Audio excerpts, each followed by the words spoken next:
and the victims' age ranges are from as young as 10 to 87. A devastating fact. New South Wales Police Commissioner Mal Lanyon will speak in a moment about Operation Shelter, the circumstances of this investigation, the counter-terrorism plan from New South Wales Police, and the latest in relation to community safety, as well as the New South Wales Government's and the New South Wales Police's inquiry into this devastating crime. Obviously, the Jewish community in New South Wales are absolutely devastated this morning, and it's our responsibility to wrap our arms around that wounded community and let them know that ordinary Australians, regular Australians, are in their corner and thinking of them this morning after this terrible, terrible targeted attack on what should have been a joyful event that they have every right to share with their community on Bondi Beach last night. We need to send a strong and clear repudiation of anti-Semitism in all of its forms. In all of its forms. There is no tolerance for racism or Jewish hatred in New South Wales or Australia, and we need to be clear and unambiguous that we will fight it everywhere we see it, whether it's destructive, horrible acts of violence or chants, mottos and internet posts on the internet. Wherever it is, we need to fight anti-Semitism. It is toxic. It is cancerous within a community, and as you can see from last night, it leads to devastating, devastating implications for the people of our country. There's been overwhelming public outrage and support from the people of New South Wales, and I think from the people of Australia. There needs to be a time for mourning. We need to be in a position to bind up the wounds of the state's Jewish community, and many people are asking how they can help. The first thing, of course, is to listen to New South Wales Police and emergency services, but if you are looking for something practical to do, you could give blood. We saw extraordinary scenes from New South Wales public hospitals last night. Emergency departments, at the drop of a hat, were in the process of saving scores of lives. They did an incredible job, but they need your help. They need blood, and if you're thinking about doing an act of public service in the coming 24 hours, I'd urge you to contact the Red Cross and do that piece of public-mindedness, that piece of public-spiritedness. I want to say thank you to our amazing police force who acted bravely and diligently in incredibly difficult circumstances. Thank you to the paramedics who, in some cases under fire, transported the injured to New South Wales hospitals, to the doctors and nurses in our public hospitals, and lastly, thank you to innocent bystanders and civilians who stood up, risked their own lives to save other people's lives. This is a terrible, wanton act of destructive violence, but there are still amazing people that we have in Australia, and they showed their true colours last night. I'm going to pass over to the Prime Minister and then New South Wales Police Commissioner. Well, thanks very much, Premier. What we saw yesterday was an act of pure evil, an act of anti-Semitism, an act of terrorism on our shores in an iconic Australian location, Bondi Beach, that is associated with joy, associated with families gathering, associated with celebrations, and it is forever tarnished by what has occurred last evening. This was an attack deliberately targeted at the Jewish community on the first day of Hanukkah, which of course should be a joyous celebration, and the Jewish community are hurting today. Today, all Australians wrap our arms around them and say, we stand with you. We will do whatever is necessary to stamp out anti-Semitism. It is a scourge and we will eradicate it together. The Australian Federal Police and ASIO are working closely with New South Wales authorities, and the briefing we've just had, we have had the AFP there, and the AFP Commissioner will return to Australia today. We will dedicate every single resource that is required in responding to this. To the brave responders, first responders, including ordinary citizens who acted yesterday, thank you for what you do. People rushing towards danger to show the best of the Australian character. That's who we are, people who stand up for our values. Flags will fly at half-mast across the country today as we pay our respects to all those lost and all those who have been injured. And we conclude by saying that yesterday was indeed a dark day in our nation's history, but we as a nation are stronger than the cowards who did this. I thank world leaders who have reached out, from President Trump, President Macron, Prime Minister Starmer, others right around the world have reached out to Australia at this time, and we thank you for your sympathy and your solidarity with our values. Australia will never submit to division, violence or hatred, and we will come through this together. We refuse to let them divide us as a nation. I'll hand to Commissioner Lanyon now. Thank you, Prime Minister. Good morning, ladies and gentlemen. Last night I announced that I had determined that it was a terrorist activity and made a declaration as such as 9:36 p.m. As a result of that declaration, we commenced Operation ARQUS, ARQUES, which is a joint counter-terrorism operation. That is New South Wales Police working very closely with our Commonwealth partners to ensure that we thoroughly investigate the circumstances of the incident yesterday. We have progressed at pace overnight with that investigation, and as a result of investigations undertaken, I can say that we are not looking for a further offender.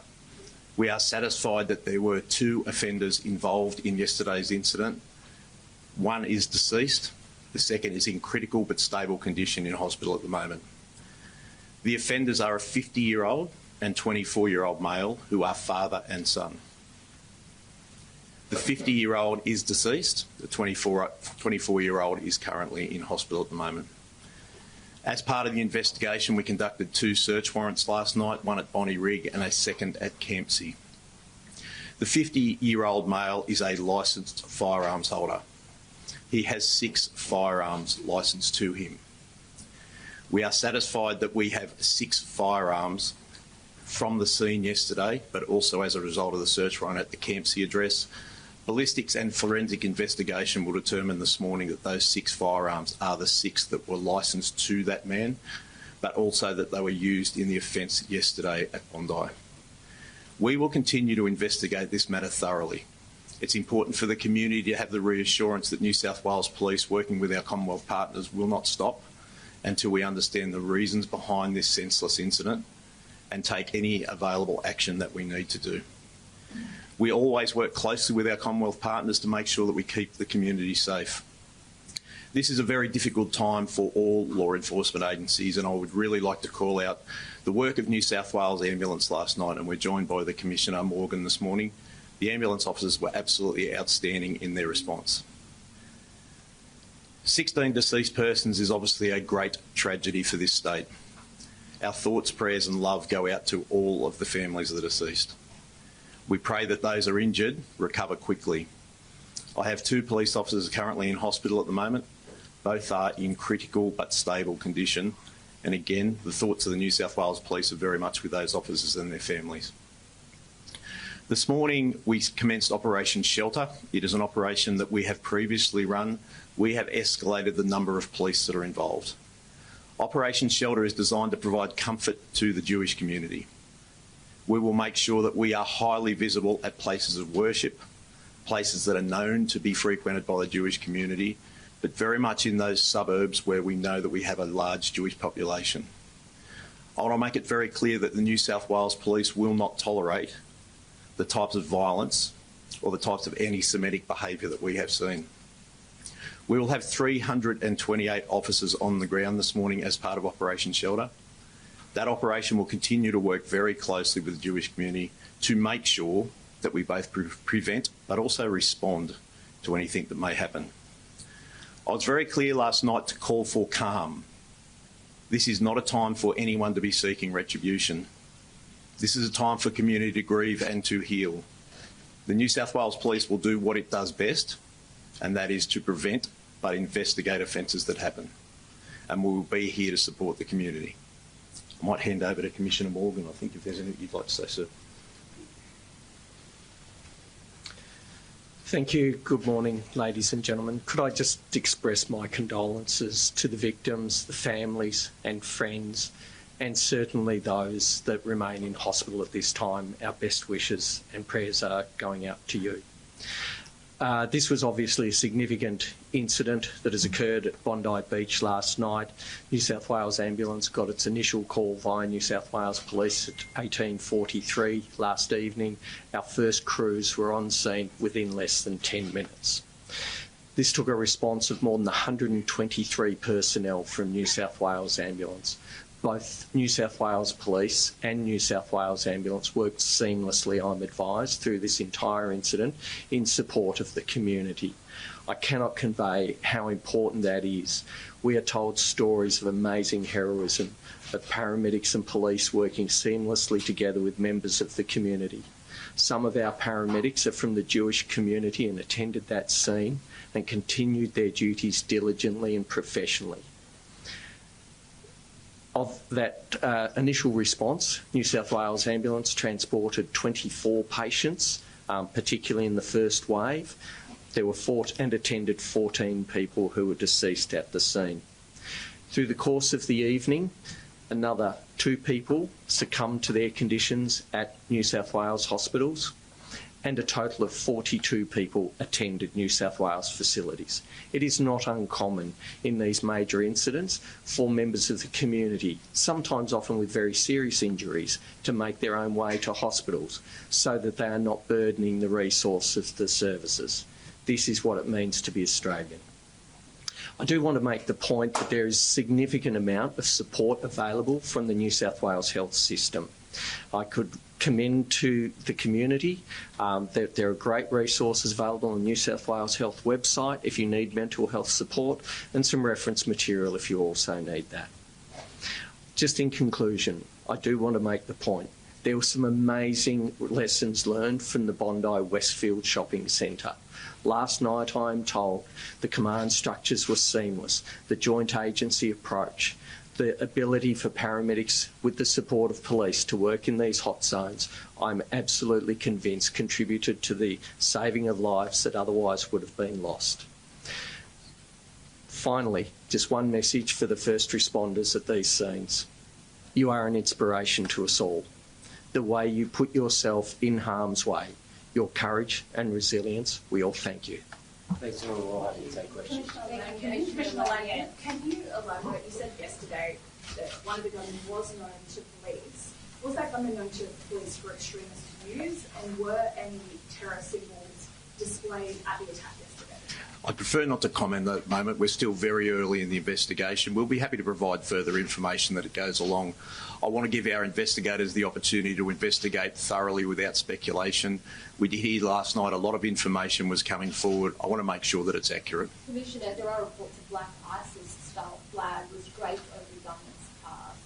Are police aware of this as a flag being recovered? That's all part of the investigation. As I just said before, I'd rather not comment on that right at the moment. Obviously, we will look at the motives behind this attack, and I think that's really important as part of the investigation. Our investigation will be thorough, and we will be happy to provide further information. Was there any watch list or intelligence agency? Sorry, can I just have one? Sorry. Was there any indication that the shooters were known to any service ahead of time? There was no indication to indicate that either of the men involved in yesterday's attack was planning the attack that happened yesterday. Did they leave any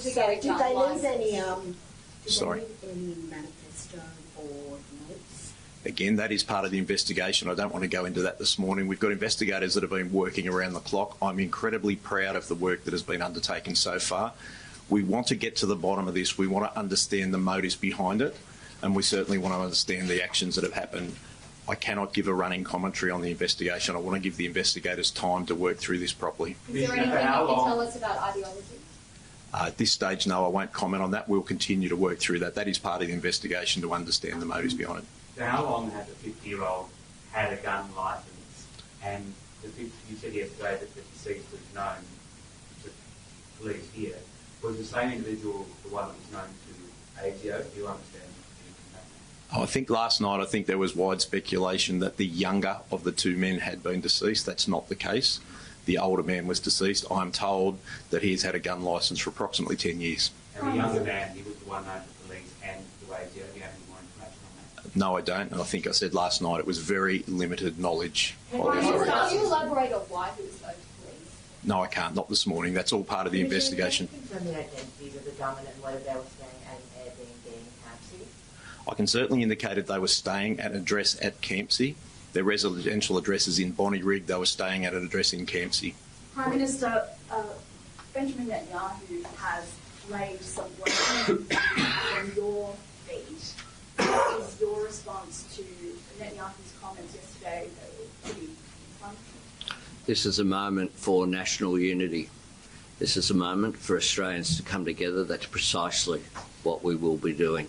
Is it a failure that these men were seriously on the radar of our authorities? Look, our authorities do an extraordinary job. As Commissioner Lanyon has said, investigations have already made some progress. The fact that there were raids on the home in Bondi and at Campsie last night, we will continue to provide every resource possible to the AFP and as well to our intelligence and security agencies. Police Commissioner, not looking for a third offender, that means not just no third shooter, but no other persons of interest or suspected accessories. How do you know that these two were acting alone? What I'm saying is that we will conduct a thorough investigation. If there is any other person that is associated with the two offenders that we believe that was either involved or responsible for what took place, we will take appropriate action. What I'm saying very clearly is that there were two persons involved yesterday. There were two persons in this atrocity. We are not looking for a third person who was involved in yesterday's incident directly. Commissioner, you must see this as a failure that this man was able to get a gun licence and that he was not more on the radar of authorities. I think there's actually legislation that governs how people have a firearms licence. So what I've said so far, and I'm not going to go further into it at this stage, there was very little knowledge of either of these men by the authorities. The person was determined to be entitled to have a firearms licence and had a firearms licence. The person had had a firearms licence for a number of years for which there were no incident and it was regulated. I think it's probably premature to be talking about this. When I'm speaking about an investigation, we want to get to the circumstances of everything that occurred yesterday and what led up to it. We are determined to make sure that investigation is thorough. Why was there so little knowledge of these individuals, particularly the 24-year-old who you did know about? This was a planned attack. It doesn't appear to have been something that's spontaneous. I think that's really part of the investigation. We want to understand the motive behind these two people. There are many people in the community for which the police have very little knowledge about, and quite rightly so. We want to understand whether these people were further involved in any offences, but we have no history to say that's the case. Are their families cooperating? Sorry, can I just... Are their families cooperating? We will be speaking to the families. We have spoken to the families. What was the purpose of the firearms licence? Sorry, what was the purpose of the firearms licence? What was his reason for having firearms? I don't have that information this morning. What I've said is that he did hold a firearms licence and did have 6 registered firearms. Premier, clearly it's early in the investigation, but obviously a terrorist has been able to hold a firearms licence. If changes need to be made to our gun laws in New South Wales, will you make changes? The short answer is yes. We're looking at that right now. Obviously, we're in the early stages of this investigation. New South Wales Police need to provide all the details of this inquiry to the government, but I made it clear last night that we will take every step we possibly can to keep our community safe, and we'll be looking at law reform along that route. And this is an intolerable situation. This is an attempt to break apart our social life, to divide Australian against Australian. There's a massive role for the government, New South Wales Police and regular citizens to play here to ensure that we keep our community safe, and I won't hesitate to move legislation if it's required. How far they need to crack down on anti-Semitism from you? Do you see this as a failure that this man and his son were not picked up by authorities and able to get a gun licence? Look, I can't say at this point. I mean, I think it's important that we allow police to conduct their investigation. Of course, there will be a comprehensive inquiry. This is a massive terrorist event in Australia's largest city, targeted on Jewish Australians. We need to get to the bottom of exactly how this happened so that we can take steps to ensure that it doesn't happen again. Now, I think in these circumstances it's important that no stone is left unturned, and New South Wales Police are given time to conduct that investigation, but we have to do everything we possibly can to ensure that this doesn't happen again. Part of that may be law reform, almost certainly it will be. Part of it will be a comprehensive police response, but it also goes down to the level of confronting racism and anti-Semitism in our community. We saw a shocking act of public violence yesterday afternoon, but we've seen time after time over the last 2 years in particular, but even before that, of public acts of anti-Semitism in our community. It lights a fire, it's toxic, it gets into the marrow of a community, and the only sensible, fair and just response is a community standing up as one and saying we will not tolerate racism, we will not tolerate anti-Semitism in New South Wales. James. Eyewitness reports last night included that police, up to 4 police were standing around one of the active shooters, not giving fire back, just standing there. An eyewitness said that it was like they froze. James, no, sorry, hang on a sec. I'm just going to stop you there. I am not going to speculate on that right now. What I will say is that there are 2 New South Wales police officers in critical condition in New South Wales hospitals who stepped into the breach and could have lost their lives last night. I'm not going to go into the circumstances of police officers that returned fire, but I can tell you their bravery, their courage in these circumstances saved countless lives. And I would just urge everybody, don't jump to conclusions at this point. It's important that we have a full and comprehensive investigation, but certainly don't run down the police at this early hour. Sorry, I'm going to end. Provide us with some more detail on what explosive devices were found at the scene and what had to be done to disarm them. Yes, certainly. There were 2 improvised explosive devices found at the scene. They were taken by our rescue and bomb disposal unit. They were found to be active devices, so they were taken back and rendered safe by our police, who do a professional job. And does that mean they could have been triggered by phones, or can you tell us anything about how they would have been triggered? I believe that they were more rudimentary in that. I think it would have been there would have been a wick or something similar that would have been used to actually do that. I think they were fairly basic in terms of their construction. Last couple of how they were going to be used? No, I don't. Not at this stage. That's why we're investigating so thoroughly. We want to get to the bottom of this.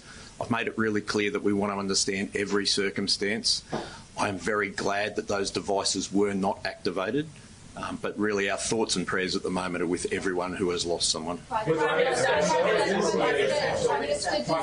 Australians have been warning that something like this could have happened. They have been petrified for more than 12 months now.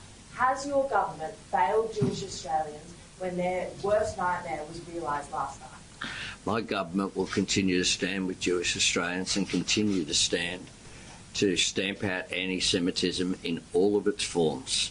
We have taken strong action. We'll continue to work with the community. This morning I've already had a discussion with the anti-Semitism envoy, the first one ever appointed in Australia, Gillian Siegel. Last night I spoke with Peter Wertheim and other leaders of the Jewish community. We'll continue to work with them because this is a time where all Australians need to wrap our arms around Jewish Australians. So we stand with them. We stand against anti-Semitism. We will do whatever is necessary to stamp it out. Anti-Semitism is a scourge. It's been around for a long period of time. We need to do whatever we can to stamp it out. Do we need a gun crackdown like John Howard carried out after Port Arthur? He took leadership on that, will you? Well, we will look at whatever is necessary, whatever comes out of this investigation. If there is any action required in terms of legislative response, we will certainly have it. Thanks, everybody. Thank you. Recommendations.